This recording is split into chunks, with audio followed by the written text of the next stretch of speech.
Over the years, we've seen linebackers like Michael Barrow, Ray Lewis, Dan Morgan, DJ Williams, just to name a few, donning the orange and green. But heading into 2022, the question is, how much of a liability will the linebacker position be? You are Locked On Canes, your daily podcast on the Miami Hurricanes, part of the Locked On Podcast Network, your team every day.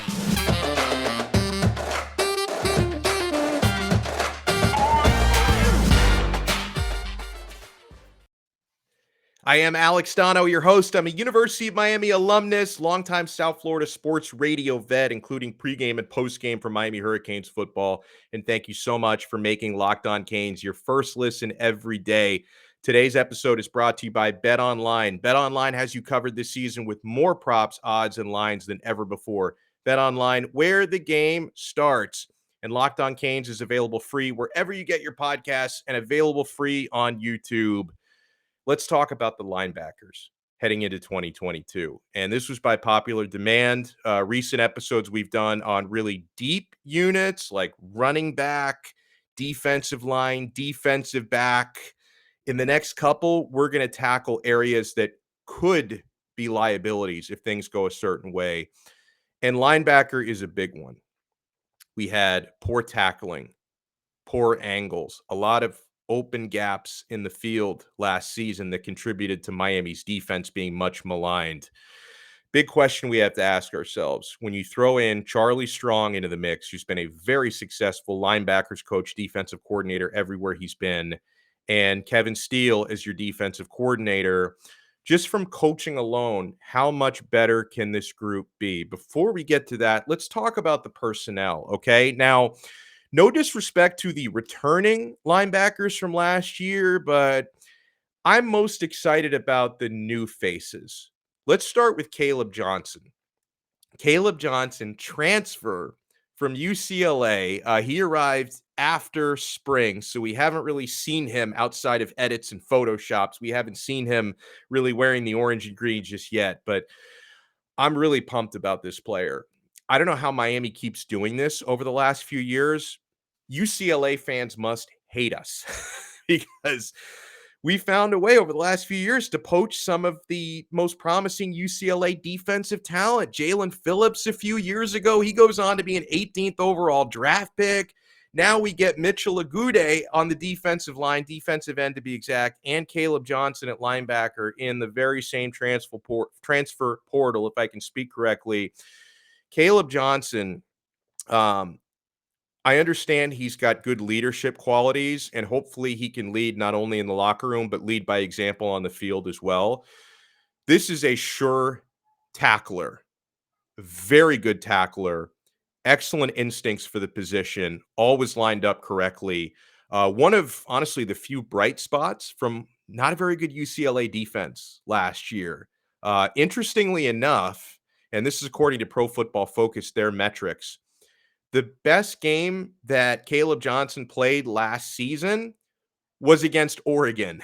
So I have a feeling that that was something Mario Cristobal remembered, and could be why he made such a strong push to get this player here because he saw firsthand how good Caleb Johnson could be.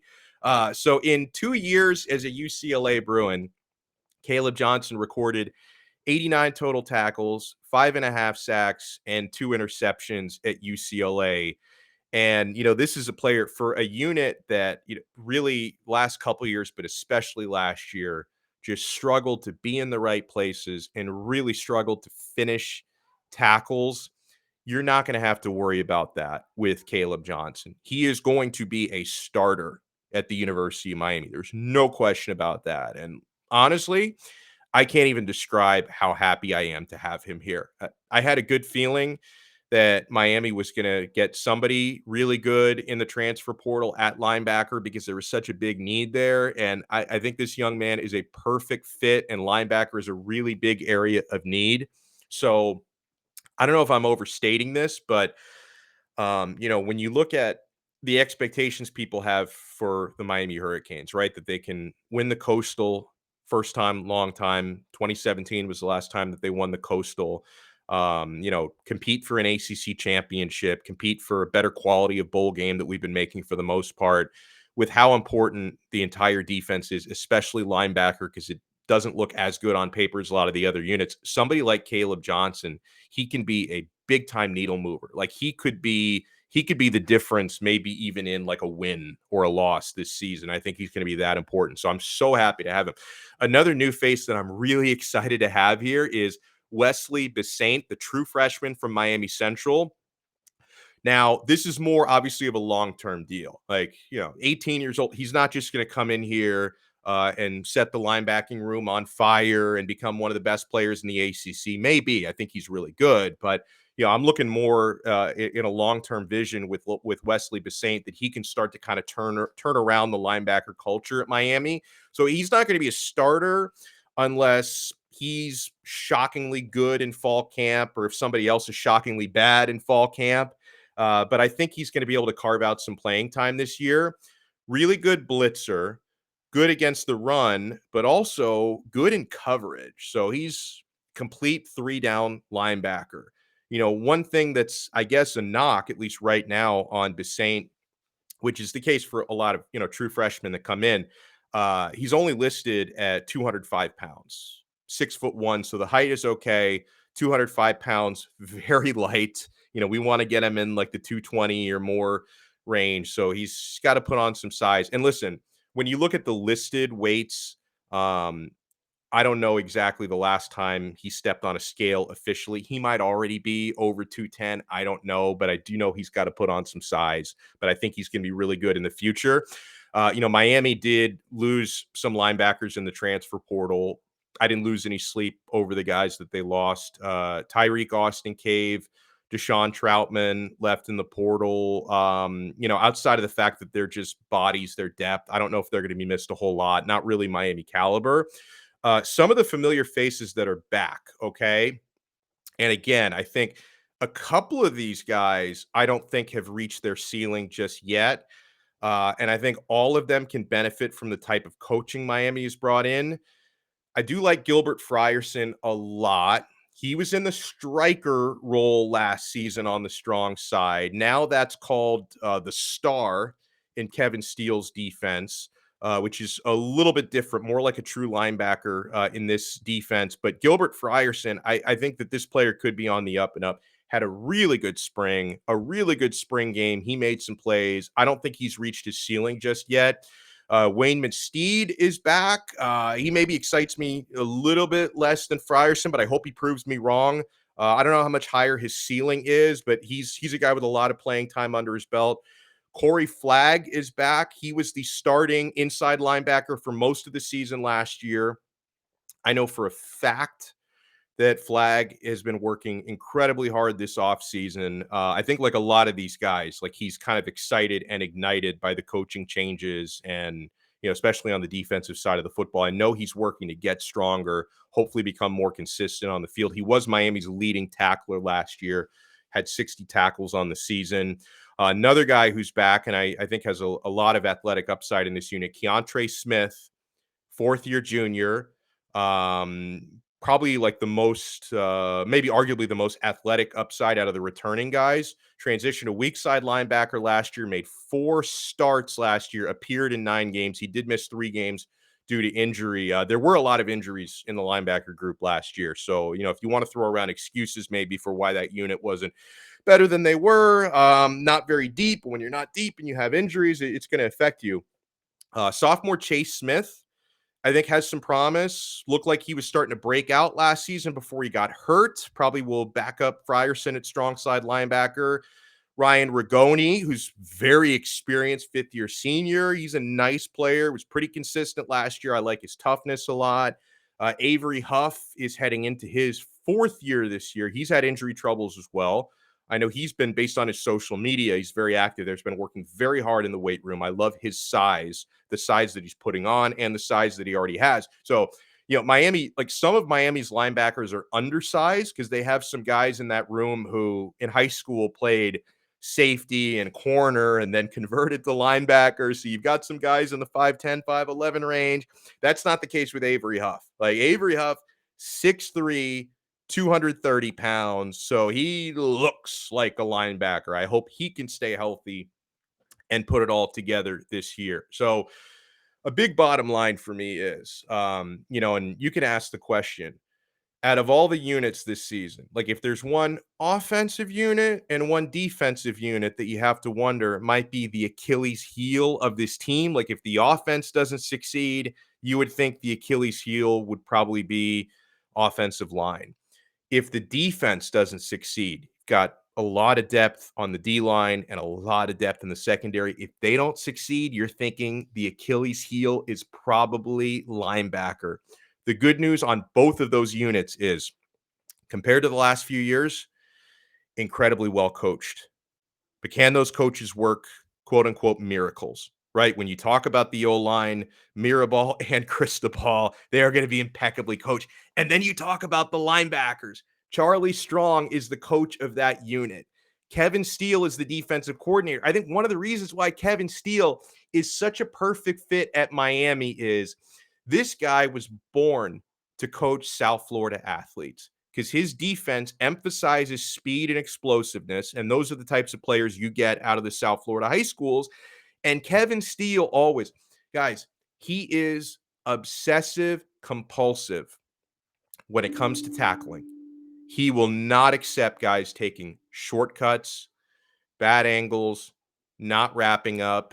If he sees any of that nonsense in practice, they are going to be drilling it.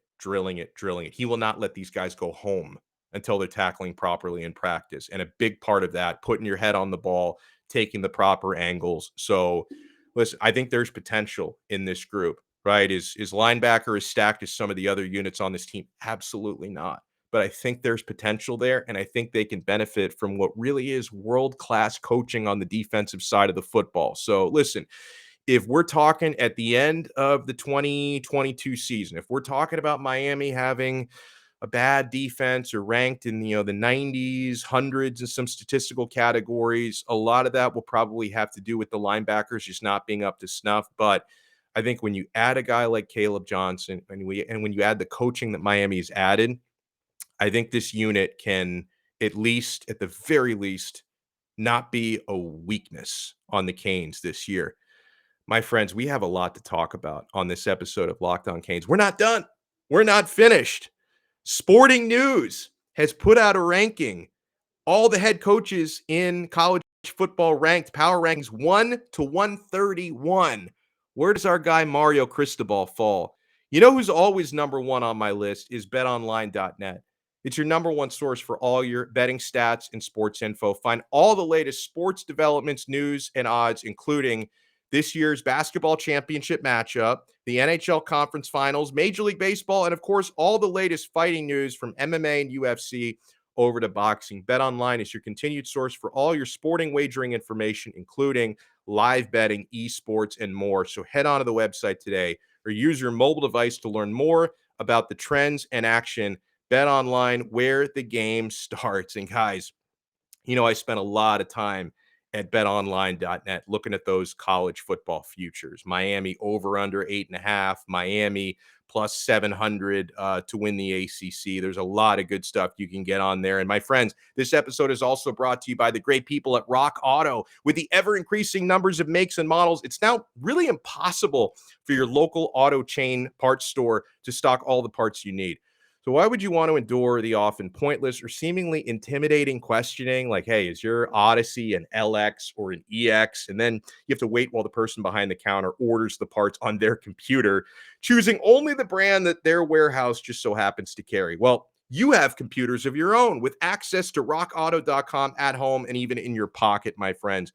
Guys, you can save time and money when using Rock Auto. Both of those things are really important to me.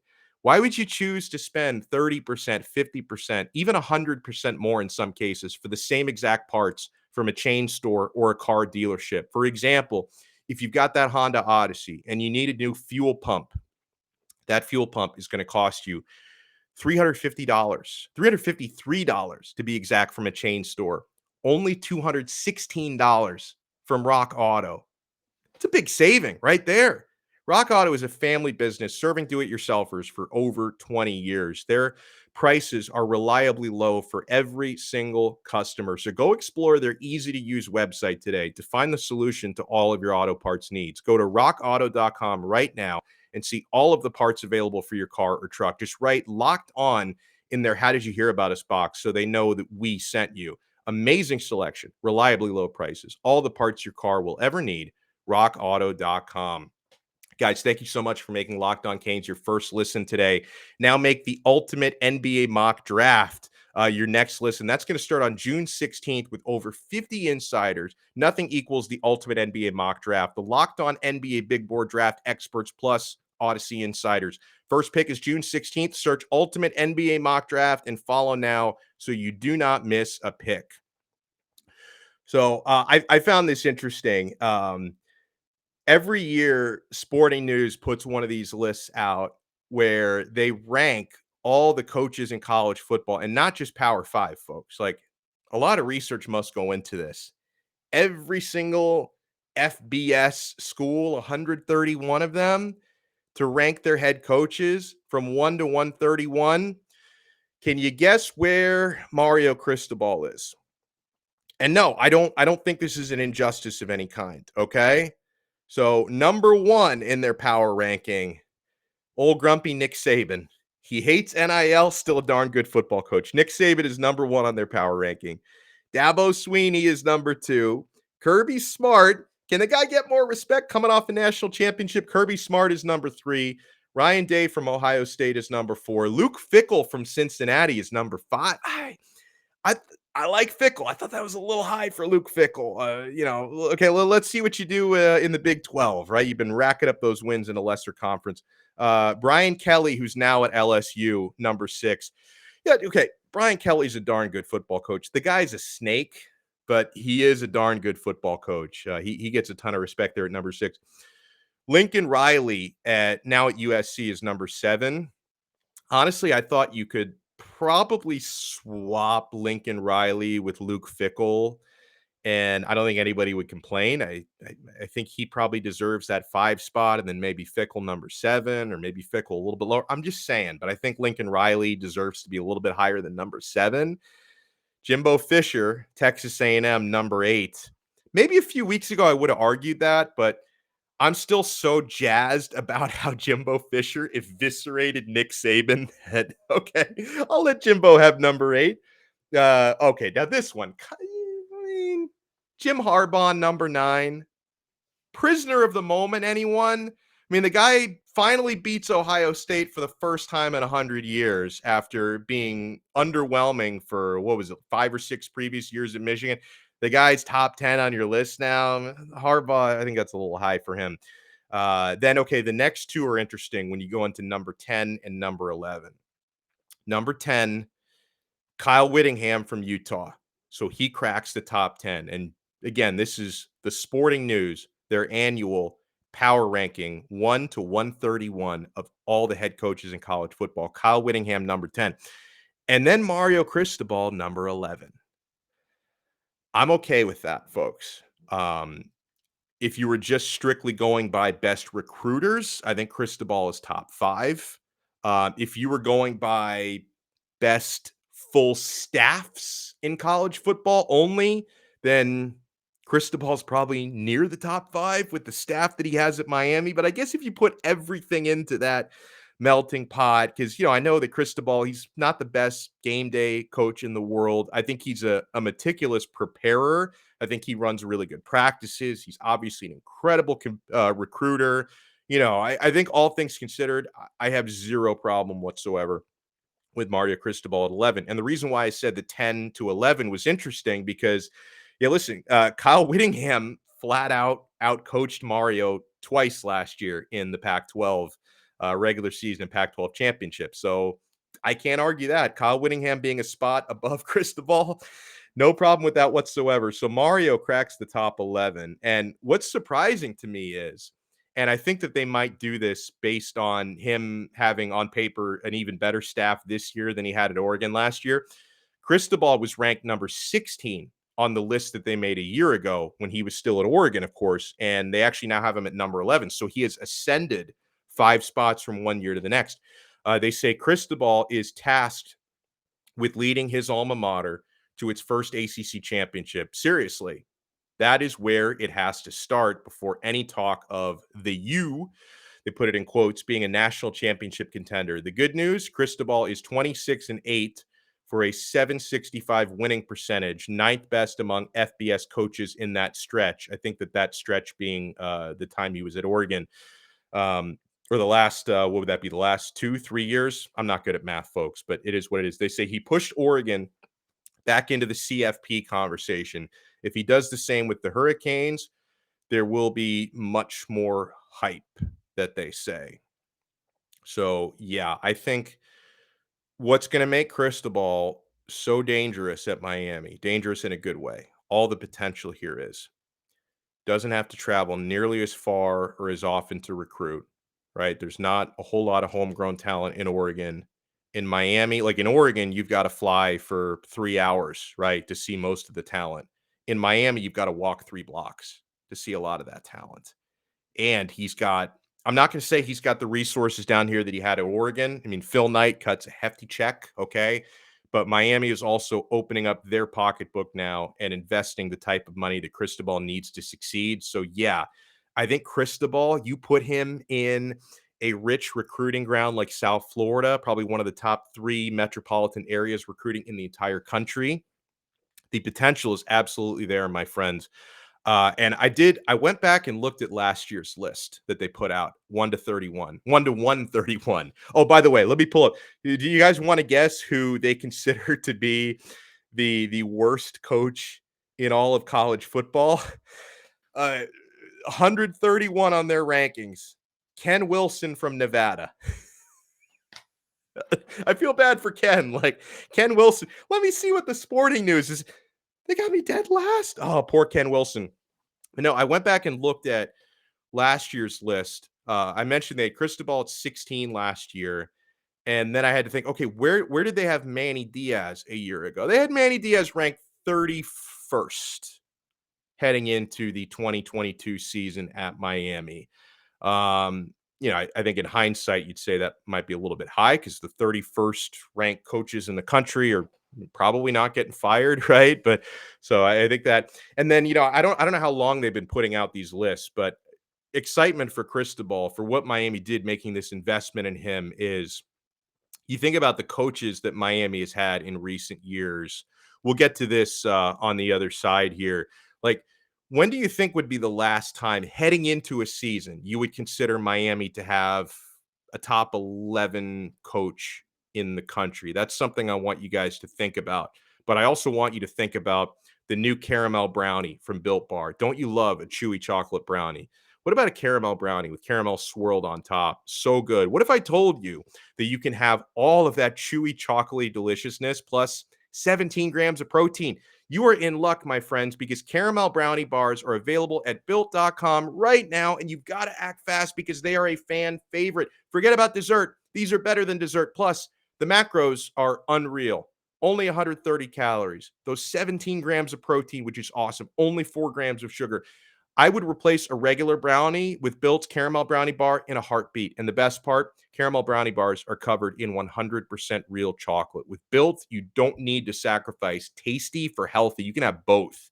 And all of Built's bars are made with collagen protein, which your body absorbs more efficiently and provides tons of health benefits. There are a million reasons why you should try Built bars. But for now, let's just say the caramel brownie will rock your world. And that is not an understatement. With Built, tasty is the new healthy. So go to built.com to get your box of caramel brownie bars now. Go to built.com, use promo code LOCKED15 and get 15% off your order. Use promo code LOCKED15 to get 15% off at built.com.